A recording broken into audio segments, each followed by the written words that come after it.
우리 앞뒤 좌우 성도님들과 함께 인사하도록 하겠습니다. 잘 오셨습니다.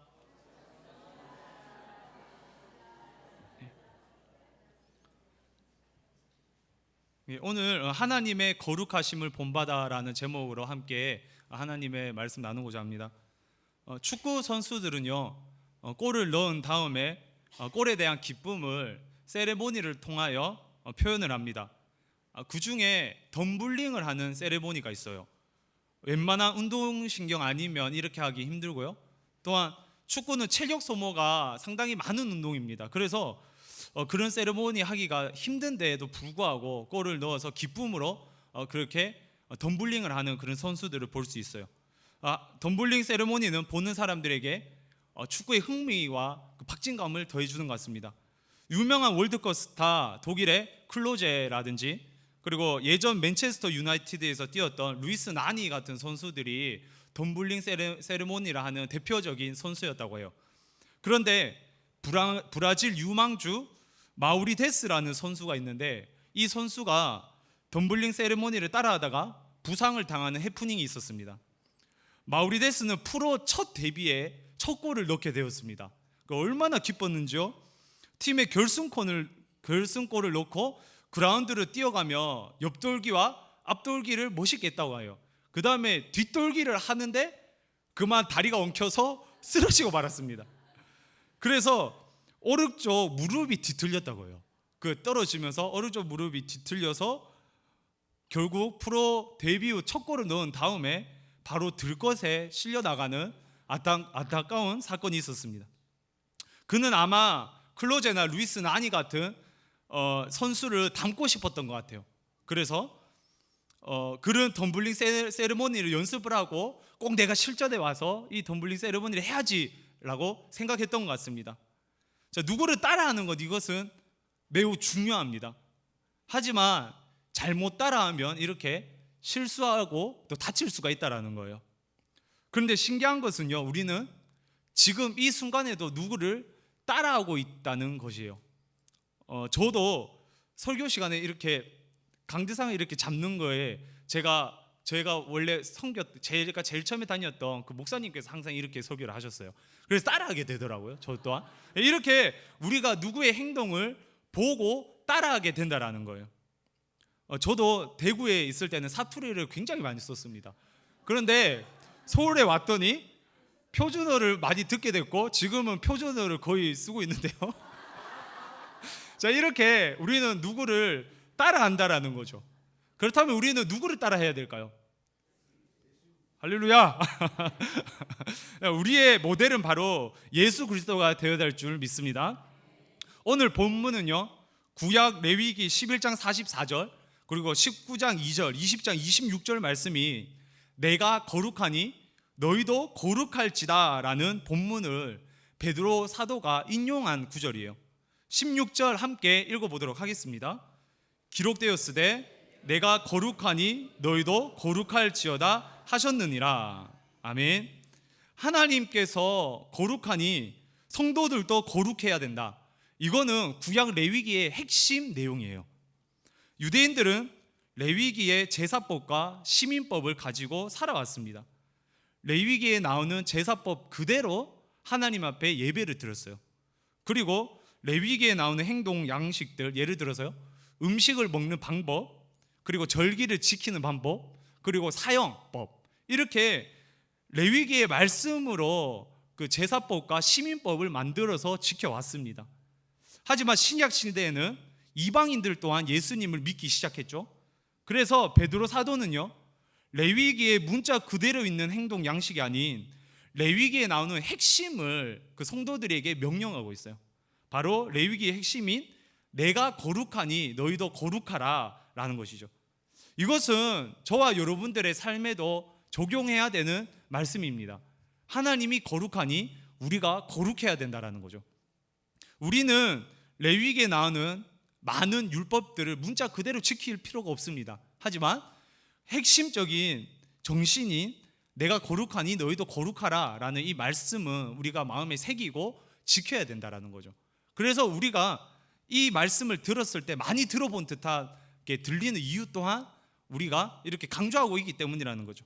그러니까 이 내가 거룩하니 너희도 거룩하라라는 레위기 율법 정신에는요, 두 가지 명령어가 간접적으로 포함되어 있습니다. 첫 번째는 내가 이러하니 너희도 이러해라라는 거예요. 즉 나를 닮으라라는 말입니다. 하나님이 이러하니 너희도 이러해라. 하나님이 이렇게 하니까 너희도 이렇게 하라라는 거예요. 즉 하나님을 닮는 삶을 살아라. 이것이 또 우리에게 명령하는 명령입니다. 그리고 두 번째는 거룩하라, 거룩해 지어라라는 것이 바로 그 베드로가 얘기하고 있는 겁니다. 우리는 하나님을 본받아야 합니다. 할렐루야.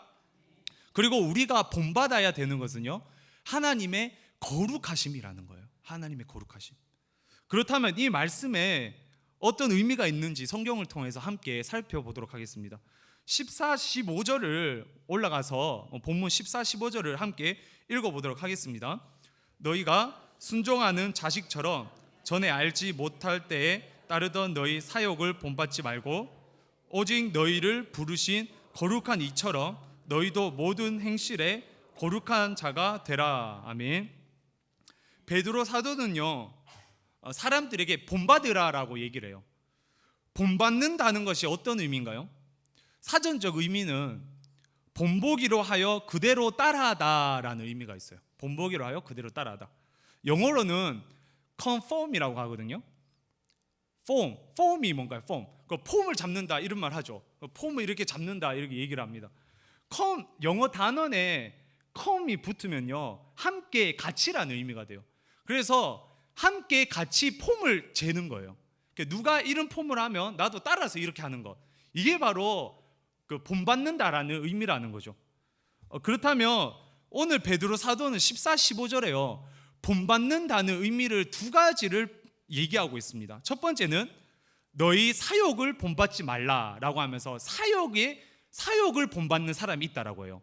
그리고 두 번째는 오직 너희를 부르신 거룩한 이처럼 너희 모든 행실에 거룩한 자가 되라. 거룩을 본받는 사람이 있다라고 합니다. 베드로 사도는 사람이 본을 받는데 두 가지 중 한 개라는 말이에요. 사욕을 본받든지 거룩함을 본받든지. 모든 사람들은요, 사욕을 본받는 삶을 사는 사람들 혹은 거룩함을 본받는 삶을 살아가는 사람들, 이렇게 두 분류로 나눌 수 있다는 것을 성경을 통해서 알 수 있습니다. 그렇다면 사욕을 본받는다, 이 말이 어떤 말일까요? 사욕을 본받는다는 말은 사욕을 따라 행하는 거죠. 그죠? 아까 얘기했듯이 conform, 폼을 따라하는 것. 그러니까 사욕을 따라한다라는 겁니다. 사욕을 따라하는 것은 하나님을 알기 전 우리 모든 인류들이 해왔던 행동들입니다. 하지만 하나님을 알고 나면 달라져야 돼요. 누구를 따라해야 합니까?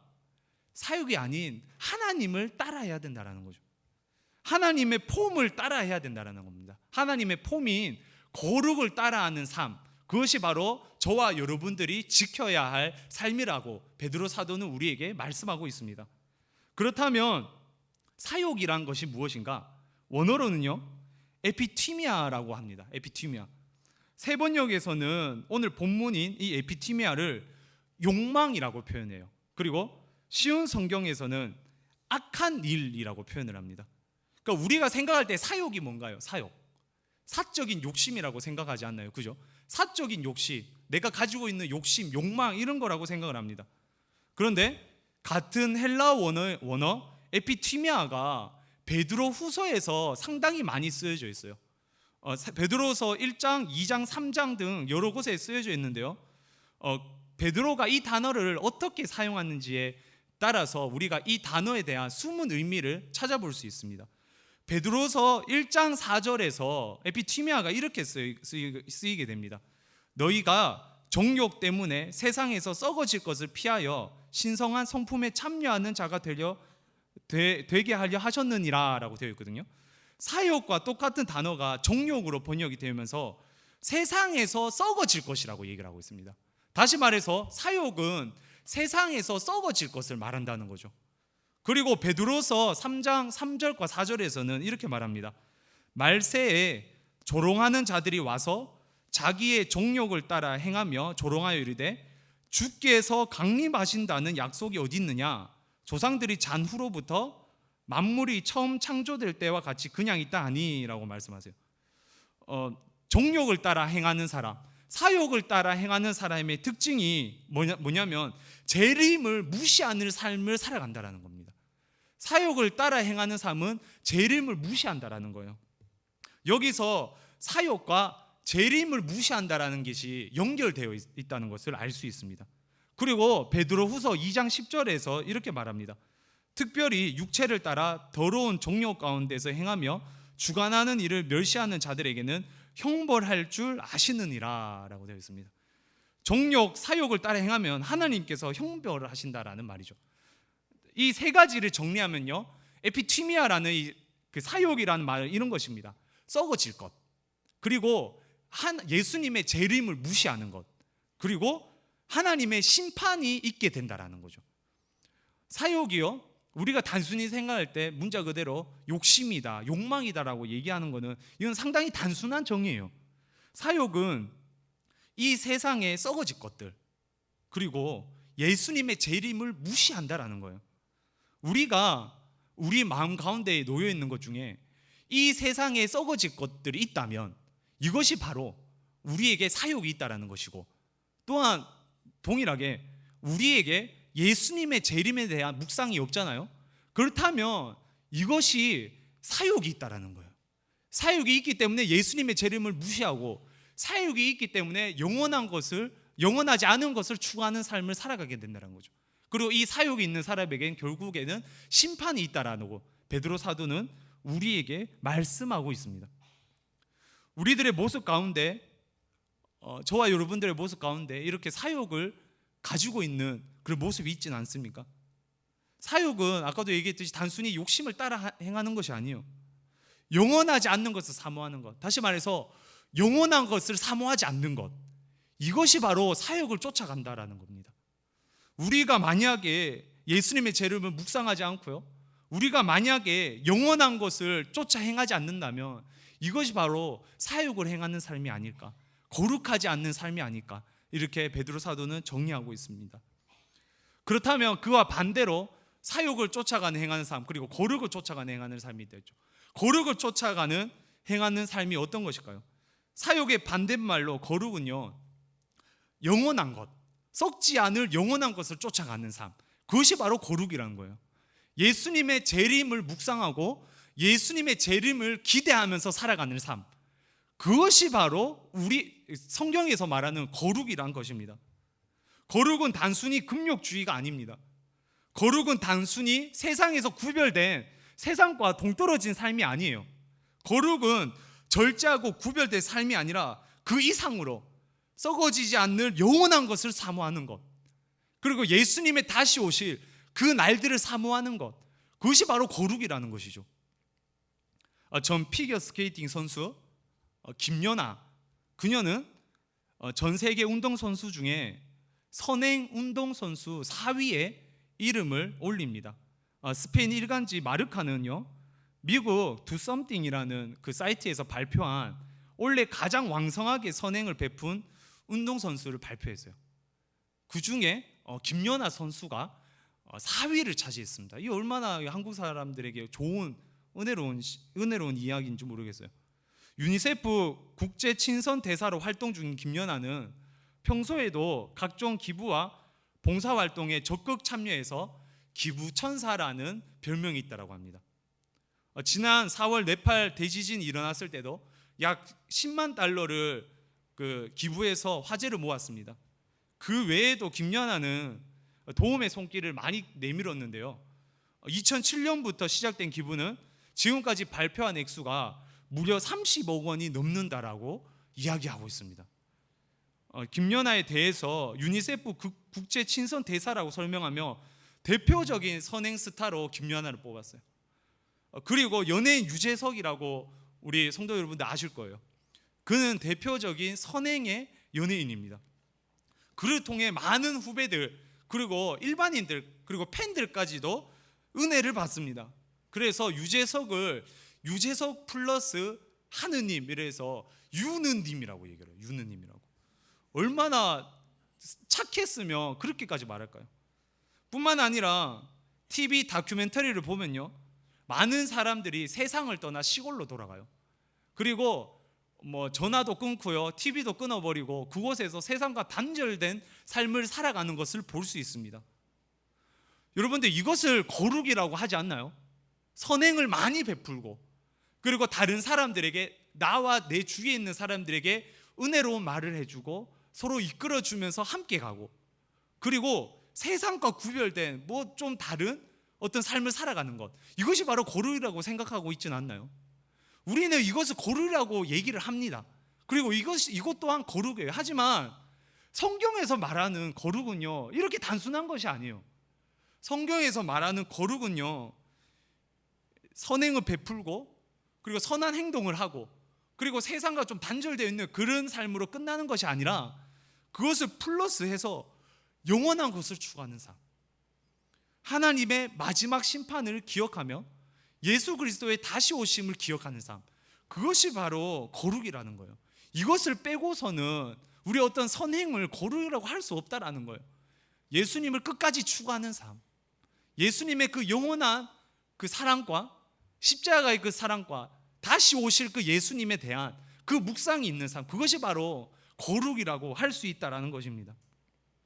그렇다면 예수님의 공생의 사역은 어떠했습니까? 예수님의 공생의 사역은요, 우리가 얘기하는 하나님의 거룩하심을 본받는 그런 삶을 보여주셨어요. 예수님께서는 썩지 않을 영원한 것을 항상 추구하시면서 사셨습니다. 많은 사람들은요, 썩을 것을 추구하면서 예수님을 쫓아다녔어요. 예수님께서 병을 낫게 하시면요, 이 병 낫는 것을 보고 환호했습니다. 썩어지 육체의 나음을 보고 환호했다라는 거예요. 예수님께서 한날은 무한 리필 떡과 물고기를 주셨어요. 사람들이 난리가 납니다. 많은 사람들이 우르르 몰려서 예수님을 왕으로 삼으려고요. 썩어질 것을 추구했다라는 거예요. 예수님께서 귀신을 쫓아냈더니 열광을 합니다. 많은 사람들은요, 썩을 것을 보면서 예수님을 쫓아왔습니다. 그러나 예수님은 썩지 않을 영원한 것을 향해 한 걸음 한 걸음 전진하셨습니다. 누가복음 9장 11절에서 예수님의 사역에 대해서 이렇게 말해요. 예수께서 승천하실 기약이 차감해 예루살렘을 향하여 올라가시기로 굳게 결심하고, 어디를 향하여 가셨다고요? 예루살렘을 향하여 가시기로 굳게 결심을 하시고, 그 위에 누가복음 9장 53절, 누가복음 13장 22절, 누가복음 17장 11절, 누가복음 19장 11절, 누가복음 19장 28절 등 많은 곳에서 예수님의 행적을 이렇게 표현해요. 예루살렘을 향하여 앞서 가시더라. 예루살렘을 향하여 앞서 가시더라. 예수님이 예루살렘에서 무슨 일을 하셨나요? 예수님은 예루살렘을 향해서 전진하셨던 이유, 그 이유는 단 한 가지였습니다. 예루살렘에 있을 영원한 사건, 십자가의 사건, 그 사건을 향해 가셨다라는 겁니다. 썩지 않을 영원한 십자가를 향해 가는 것이야말로 예수님께서 추구하셨던 거룩의 사역이라는 것입니다. 예수님의 십자가 사역은 어떤 사건이었습니까? 하나님께서 명령하신, 하나님께서 예수님에게 순종을 요구하신 말씀의 사건이었어요. 구약 창세기에서부터 하나님께서 준비하시고 정하시고 보내셨던, 예수님을 보내셨던 단 이유, 십자가의 사건, 그건 하나님의 말씀이고 그 말씀에 순종해야 되는, 그 말씀에 순종해야 되는 것이 예수님의 영원하신 사역의 핵심이었다라는 것입니다. 오늘 본문 베드로전서 1장 24, 25절에서 이렇게 말합니다. 모든 육체는 풀과 같고 그 모든 영광의 풀은 풀의 꽃 같으니 풀은 마르고 꽃은 떨어지되 오직 주의 말씀은 세세토록 있도다. 아멘. 하나님의 말씀이 영원히 있다라는 거예요. 하나님께서 죄인을 용서하시고 이 죄인을 부르시고 자기의 백성을 삼아주시는 그 하나님의 약속된 말씀은 영원히 있다라는 거예요. 그래서 예수님께서는 우리들에게, 그리고 예수님을 쫓아온 사람들에게 음식을 주시고자 하지 않으셨어요. 예수님께서는 그들에게 병을 계속 낫고자 하시지 않으셨어요. 예수님이 갔던 영원한 사역은 바로 예수 그리스도의 십자가 그 구속의 사건이었던 것입니다. 예수님께서 가셨던 십자가와 말씀의 길을 따라가는 것, 그것이야말로 우리가 닮아가야 되는 예수님의 폼이라는 것입니다. 또한 예수님께서는 몸소 종말에 대해, 이것이 바로 예수님의 종말의 사건이었습니다. 예수님의 재림 때 모든 사람은 부활하게 됩니다. 그리고 마지막 심판이 있다라는 거예요. 예수님을 따르는 모든 사람들은 성경 말씀대로 영광 중에 부활을 경험하게 됩니다. 할렐루야. 하지만 예수님의 재림을 묵상하지 않고요, 깨어있지 못한 사람, 사역을 쫓아다니는 사람은요, 고난 중에 부활을 경험하게 됩니다. 예수님의 부활은 예수님의 재림 이후의 삶, 그리고 예수님의 마지막 심판을 기억하게 하는, 상기시키는 사건이었습니다. 이렇게 예수님의 거룩하신 사역은요, 영원한 십자가를 쫓아다니는 사역이셨습니다. 그리고 예수님의 부활을 쫓아서 예수님의 부활을 기억하게 하는 그런 사역이었다라는 것을 우리는 알 수 있습니다. 예수님께서 하셨던 십자가의 사역, 그리고 부활의 사역, 그것이야말로 우리가 끝까지 기억하고 상기해야 하는 예수님의 폼이라는 것을 우리는 기억해야 될 줄 믿습니다. 이번에 북한과 엄청난 갈등이 있었죠. 사실 이런 것을 경험한 우리 어르신들이나 혹은 군대를 전역한 저 같은 젊은 청년들한테는요, 전쟁 안 나 이렇게 쉽게 얘기할 수 있는, 쉽게 생각하는 그런 사건이었어요. 그런데 순수한 이 10대 청소년들은 북한의 도발로 인해 전쟁 날 것에 너무 두려움에 떠는 그런 모습을 볼 수 있었어요. 그래서 페이스북이라고 이런 인터넷 공간이 있는데요, 비행기 5대가 지나갔더니 어떤 한 학생이 제트기 5대 지나갔다고 전쟁 난다고 이렇게 페이스북에 올렸더라고요. 그러니까 대부분의 학생들이 이번 주말에 저에게 이런 질문을 했습니다. 목사님, 전쟁 나면 어떡해요? 목사님, 전쟁 나면 목사님 총 들고 가시나요? 이렇게 물어보면서 두려움에 떠는 그런 많은 학생들을 만났어요. 하도 그런 얘기를 하니까 제가, 야, 전쟁 나서 죽으면 천국 가잖아, 좋잖아, 이렇게 그냥 말을 했어요. 그랬더니 어떤 한 학생은 결혼을 안 해서 안 되겠대요. 자기는 결혼을 안 해서 지금 천국 갈 수 없다라는 거예요. 어떤 한 학생은 모쏠이 아니라서 안 된답니다. 모쏠이 뭐냐면요, 모태솔로, 태어났을 때부터 여자친구가 없다라는 거예요. 여자친구를 한 번도 안 사귀어봐서 저는 천국 가면 안 돼요, 전쟁 나면 안 돼요, 이렇게 얘기를 하는 겁니다. 어떤 한 학생은 진지하게, 그러면 학교 안 가도 되겠네요. 그러면 전쟁 나름 날 법한데요, 이렇게 얘기를 하는 거예요. 저도 그냥 농담반 진담반으로 죽으면 천국 가잖아, 좋잖아, 이렇게 얘기했는데, 이렇게 진지하게 얘기하는 분위기가 아니었기 때문에 그 학생들 또한 농담반 진담반으로 저에게 그렇게 얘기했던 것 같아요. 그런데 곰곰이 생각해 보니까 우리가 우리의 마지막을 이렇게 안일하게 생각하고 있진 않은가, 그런 생각을 해봤어요. 나 집 계약해놨는데 이거 아직 그 집 안 살아봐서 안 돼, 예수님 오시면 안 돼. 혹은 우리 자녀들 시집 장가 보내야 되는데 안 돼. 혹은 내가 목표하는 어떤 성공이란 게 있는데 이게 성취되지 못해서 안 돼, 예수님 오시면 안 돼, 내가 이렇게 끝나면 안 돼, 이런 생각을 하고 있는 게 우리의 모습이 아닐까, 우리 학생들의 모습뿐만 아니라 우리의 모습이 아닐까. 그래서 이런 모습을 가지고 있는 저의 모습을 보면서요, 그리고 학생들의 모습을 보면서, 과연 내가 성경적인 거룩함을 유지하고 있는가 라는 생각을 해봤습니다. 오늘 본문 다음 구절인 17절에요, 베드로 사도는 거룩에 대한 메시지를 성도들에게 이렇게 적용하는 것을 볼 수 있습니다. 함께 읽어보도록 하겠습니다.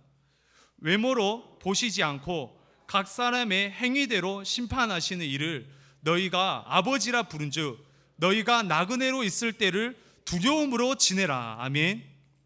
우리가 거룩함을 추구하면서 살아가는 것, 썩지 않을 영원한 것을 추구하면서 살아가는 것, 그리고 예수님의 재림을 기대하며 살아가는 것, 이거는 성경에서 말하듯이 철저하게 우리의 나그네 된 신분으로서 지켜야 될 삶이고요, 하나님의 마지막 심판 때를 기억하면서 두려움에 떨면서 지켜야 되는 거룩이라는 것입니다.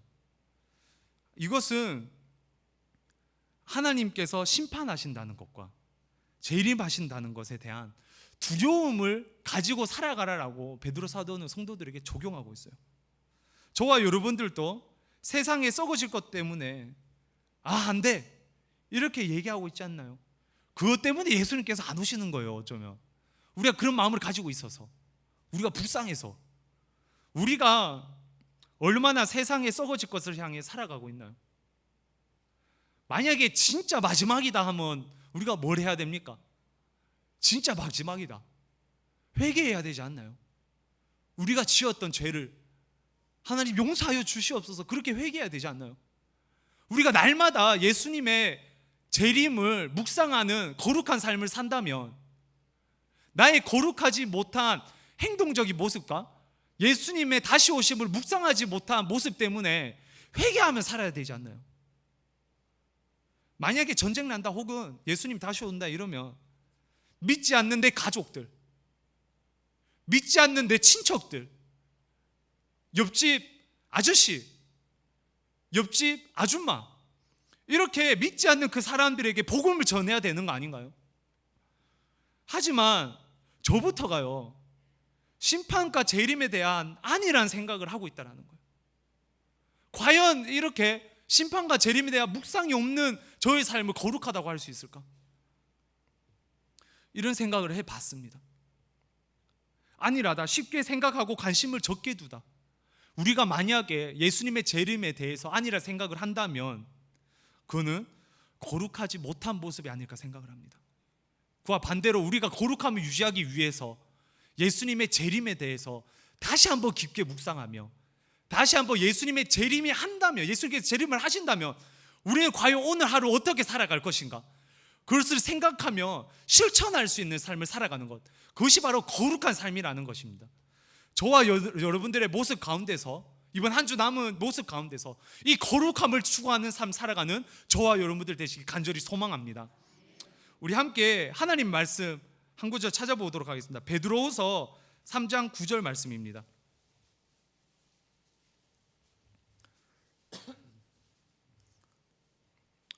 베드로후서 3장 9절부터 베드로가 이렇게 얘기를 하고 있습니다.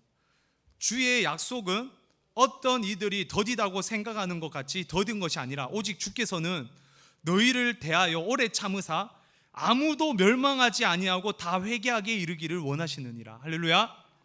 그러나 주의 날이 도둑같이 오리니 그날에는 하늘이 큰 소리로 떠나가고 물질이 뜨거운 불에 풀어지고 땅과 그 중에 있는 모든 일이 드러나리로다. 이 모든 것이 이렇게 풀어지리니 너희가 어떠한 사람이 되어야 마땅하냐? 거룩한 행실과 경건함으로 하나님의 날이 임하기를 바라보고 간절히 사모하라. 할렐루야. 베드로 사도는 마지막 날에 이렇게 하라라고 얘기를 하고 있습니다. 거룩한 행실과 경건함으로 하나님의 날이 임하기를 바라보고 간절히 사모하라. 우리들 마음 가운데 거룩이라는 것은요, 거룩한 행실과 경건함, 그리고 하나님의 날이 임하기를 바라보고 간절히 사모하는 것, 그것이 바로 거룩이라는 거예요. 그리고 그 다음에 이렇게 얘기합니다. 그 날에 하늘이 불에 타서 풀어지고 물질이 뜨거운 불에 녹아지려니와 우리는 그의 약속대로 의가 있는 곳인 새하늘과 새 땅을 바라보도다. 할렐루야. 주의 날이 도둑같이 올 때 우리는 거룩하신 하나님의 약속대로요, 하나님의 거룩하심이 가득한, 하나님의 흠이 하나도 없는, 우리의 죄가 하나도 없는 하나님의 거룩하심만 가득한 새하늘과 새 땅을 바라보게 될 것입니다. 말씀을 묵상하면서 저의 삶을 돌아봤어요. 저는 사역자입니다. 문자적인 의미인 사역은 사실 없어요. 제가 사실 욕심을 부려봤자 집에 대한 욕심을 부리겠습니까? 차에 대한 욕심을 부리겠습니까? 전혀 없어요. 솔직하게 말해서 사역자들은요, 집, 그 뭐 큰 차, 큰 돈 이런 대한 이런 뭐 욕심이 사실 다른 사람들보다 작다라고 생각을 합니다. 아예 없어요, 거의. 하지만 영원한 것을 묵상하고 재림을 기대하면서 과연 살아가고 있는가를 돌아봤을 때 사실 부끄러움이 많은 저의 모습을 발견했습니다. 우리가 거룩함을 유지하기 위해서는요, 세상과 동떨어진 혹은 교회 생활, 하나님의 말씀을 묵상하고 그리고 좀 선행을 행하는 것, 그것 또한 거룩하다라고 할 수 있습니다. 하지만 그것뿐만 아니라 우리가 추구해야 되는 거룩함이 있어요. 바로 하나님의 날이 임하기를 바라보고 간절히 사모하는 것. 할렐루야. 우리가 이번 남은 한 주간 세상에서 살아갈 때 세상에 동떨어진 그 거룩함을 유지하기보단 하나님의 다시 오심을 묵상하며 그렇게 내가 하나님이 다시 오시면 어떤 삶을 살 것인가 돌아보며 그렇게 살아갈 수 있는 저와 여러분들 되시기 간절히 소망합니다. 우리 함께